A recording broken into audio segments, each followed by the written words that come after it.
በወልቃይት ግንባር የተከፈተው ውጊያ በድንገት በቆመበት ማግስት የህወሓት ጦር በሌላ ግንባር ያልታሰበና አደገኛ ወታደራዊ እንቅስቃሴ ማድረግ ጀምሯል። ቡድኑ ጸረ አውሮፕላን ጨምሮ መድፍ እንዲሁም ዙ23 መሳሪያዎችን በደቡብ ትግራይ ግንባር ማስገባቱ ተሰምቷል። በራያ ግጭት ሊፈነዳም ከጫፍ ደርሷል። ድሮኖችም ሰፊ አሰሳ እያደረጉ ነው። ወዲህ ደግሞ የህወሓትና የፋኖ ኃይሎች መጣመራቸውን የሚያሳዩ በውጊያ ወደ ግንባር ላይ ምልክቶችም እየታዩ ይገኛሉ ተብሏል። በአንድ ላይ ከባድ የሚባል ኦፕሬሽን መስራታቸውም ታውቋል። እውነት ህወሓትና ፋብን ተጣምረው አብይ አህመድን የአገዛዙን ቁንጮ ለማባረር እየሰሩ ነው ወይ? በዝርዝር የምንመለከተው መረጃም ይሆናል። ከዚህ በተጨማሪም ከፍተኛ አመራሩ ስብሰባ እየመሩ በነበረበት ሰዓት ላይ በተተኮሰበት ጥይት መገደሉ ተሰምቷል። በዛሬው ዕለትም ከፍተኛ መደናገጥ በብልጽግና ካምፕ ውስጥ የፈጠረው ይህ ክስተት የትኛውን ከፍተኛ አመራር አሳጣቸው የሚለውን በዝርዝር ወደ እናንተም የምናደርሳቸው ሌላኛው መረጃችን ነው። ከዚህ በተጨማሪም በአብይ አህመድ የሚመራው የብልጽግናው መንግስት ወደ ኤርትራ የተለያዩ አካባቢዎች ላይ የድሮን ጥቃቶች እንዲሁም መፈጸሙ ተረጋግጧል።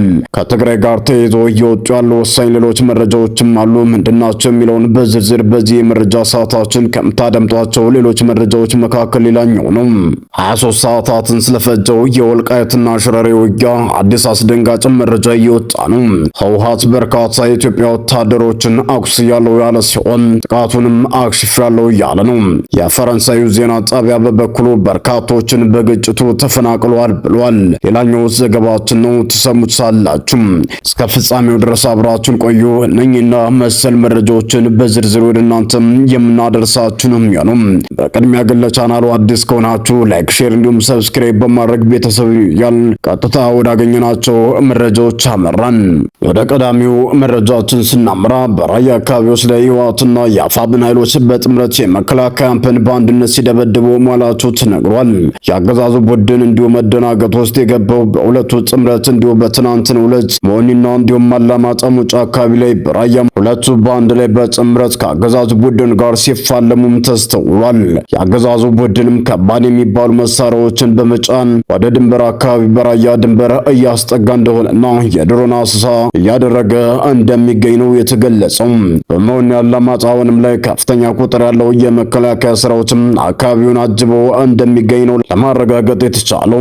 የህወሓት ታጣቂ ቡድኖች ማታ ላይ እንዲሁ በራያ ግንባር መሆኒ አካባቢ ላይ በመከላከያ ሰራዊት ላይ ሊከፈት የነበረውን ጥቃት አክሽፈናል፣ በርካቶችንም ደምስሰናል ማለታቸውን የተረጋገጡ።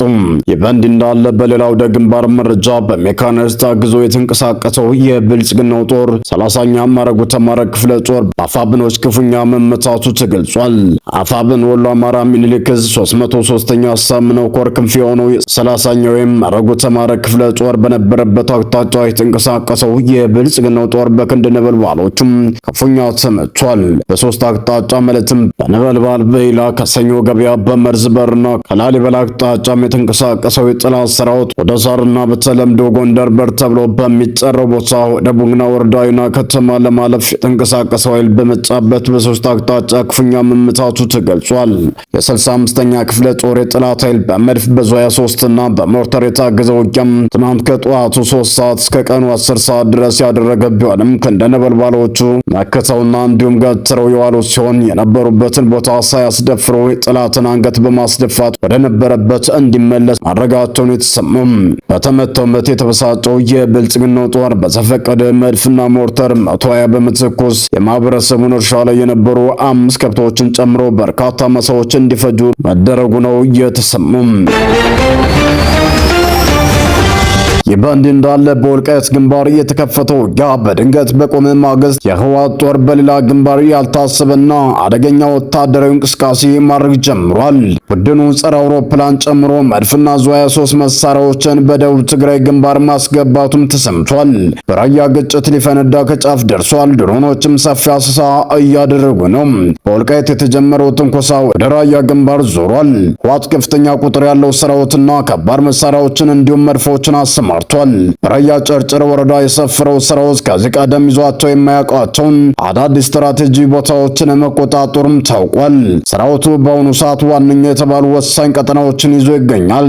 የወታደራዊ እንቅስቃሴ በአፋር አዋሳኝ ወደሚገኘው ዋዳ አቅጣጫን ለመቁረጥ የታለመ ሊሆን ስለሚችል ቀጠናው አስፈላጊውን ጥንቃቄ ሊያደርግ እንደሚገባም ተጠቁሟል። ተጨማሪም የሜካናይዝድ ጦርም እንቅስቃሴም አለ ተብሏል። በራያ ጨርጨር ወረዳ ባጌጣ ሰፍረው የነበረው ሜካናይዝድ ጦር ትናንት ሐምሌ 26 ቀን 2018 ዓ.ም ሌሊት 9 ሰዓት ከ40 አካባቢ በባቡሩ መስመር አቅጣጫ በማምራት ከድንበሩ ጫፍ ላይ ተጠግቶ አቋሙንም ይዟል። በምዕራብና ደቡባዊ ትግራይ በፌዴራል መከላከያ ኃይልና በህወሓት ታጣቂዎች መካከል የተኩስ ልውውጥ መጀመሩ ቀጠናውን ወደ ቀድሞ መጠነ ሰፊ የእርስ በርስ ጦርነት የመመለስ ስጋት እውን አድርጎታል። ፌዴራል መንግስት ህወሓት ከኤርትራና ከሱዳኖች ጋር ግንኙነት እያደረገ ነው የሚል ክስም የሚያቀርብ ሲሆን የሁኔታ ግጭቱን ከሀገር ውስጥ አልፎ ወደ ቀጠናው አፍሪካ ቀውስ ሊያስፋፋው ይችላል የሚል ስጋትም ተፈጥሯል። በአጠቃላይ ይህ በደቡብና ምዕራባዊ ትግራይ የታየ ወታደራዊ እንቅስቃሴ በኢትዮጵያ ሰሜናዊ ክፍል የነበረውን አንጻራዊ ሰላም ያናጋና ሀገሪቱን ወደ አዲስ የፖለቲካና የደህንነት ቀውስም የከተተ ክስተትም ሆኗል። የአገዛዙ ቡድን ቁንጮች በኤርትራ ላይ ከባድ የሚባል ውጊያ ሊከፍት መዘጋጀቱ ተሰምቷል። በትናንትናው ዕለት በዛበሳ መውጫ እንዲሁም በኤርትራና ትግራይ ድንበር አካባቢ የድሮን ጥቃቶች የብልጽግና መንግስት ኤርትራ ላይ መፈጸሙ ተረጋግጧል። በኤርትራ በኩል ከፍተኛ አመራሮች ወደ ትግራይ በመግባት በርካታ የጦርነት ዲስኮርስ ሲያደርጉ መዋላቸው የተረጋገጠ ሲሆን የትግራይ ቴሌቪዥንም የቀጥታ ስርጭት ሽፋን ሰጥተውታል። ከነዚህ መካከልም የኤርትራ ከፍተኛ አመራሮችና አዛዦች የታዩ ሲሆን በዚህ ምስል ላይም ኤርትራ ህዝብና የትግራይ አካባቢ ነዋሪዎች ሲያጨበጭቡ የሚያሳይ ቪዲዮዎች በትግራይ ቲቪ ጭምር እየተስተዋሉ ነበር። ይህ ከሆነ ከሰዓታት በኋላ የመከላከያ ሰራዊት በድሮን ጥቃት የኤርትራን ግዛቶች ሲደበድብ መዋሉ ነው የተሰማው። በዛሬው ዕለትም የኤርትራ ከፍተኛ ወታደሮች በዛምበሳ መስመር አድርገው በአዲግራት ከፍተኛ የጦር ሎጂስቲክና እንዲሁም ከፍተኛ መኮንን አመራሮችን ወደ ትግራይ የላኩ እንደሚገኙ ነው ለማረጋገጥ የተቻለው። ወደ ሌላኛው መረጃችን ስናመራ 23 ሰዓታት ስለፈጀው የወልቃይት ጠገዴና ውጊያ አዲስ አስደንጋጭ መረጃዎች እየወጡ ነው። ህወሓት በርካታ የኢትዮጵያ ወታደሮችን አቁስያለሁ፣ ጥቃቱንም አክሽፌያለሁ እያለ ነው። በቀዳሚው ዕለት ውጊያ ፈጥኖ ደራሽ ኃይሉ ወታደሮች ተሳትፈዋል ሲልም ከሷል። የፈረንሳይ ዜና ጣቢያ በበኩሉ በርካቶቹ በግጭቱ ተፈናቅለዋል ብሏል። የአፍሪካ ህብረት መረጃ እንደሚያመለክተው ቢያንስ 600 ሺህ ሰዎች ከገደለው ጦርነት ከ4 ዓመት ባነሰ ጊዜ ውስጥ የፌዴራል መንግስት ሰራዊትና የትግራይ ኃይሎች በሰሜን ትግራይ ድንበር አካባቢ ለወራት ኃይል ሲያከማቹ መቆየታቸው ዳግም ጦርነት ሊቀሰቀስ ይችላል የሚለው ስጋት አባብሶታል። በዚህ መሰረትም በድንበር አካባቢ የተቀሰቀሰው ውጊያ በመሸሽ በመቶዎች የሚቆጠሩ ከሰሜን ትግራይ ክልልም የተፈናቀሉ ኢትዮጵያን ባለፉት 2 ቀናት ውስጥ ወደ ጎረቤት ሱዳን መግባታቸውን የሱዳን የጸጥታና የሕክምና ምንጮችም ተናግረዋል። ይህ የስደተኞች ፍሰት የተከሰተው ሱዳን ራሷም እንደ አውሮፓውያን አቆጣጠር ከሚያዝያ 2023 ዓ.ም ጀምሮም በሱዳን ጦርና በፈጣን ድጋፍ ሰጪ ኃይሎች ወይም RSF መካከል በሚካሄድ አውዳሚ ጦርነት ውስጥ ባለችበት ወቅት ነው።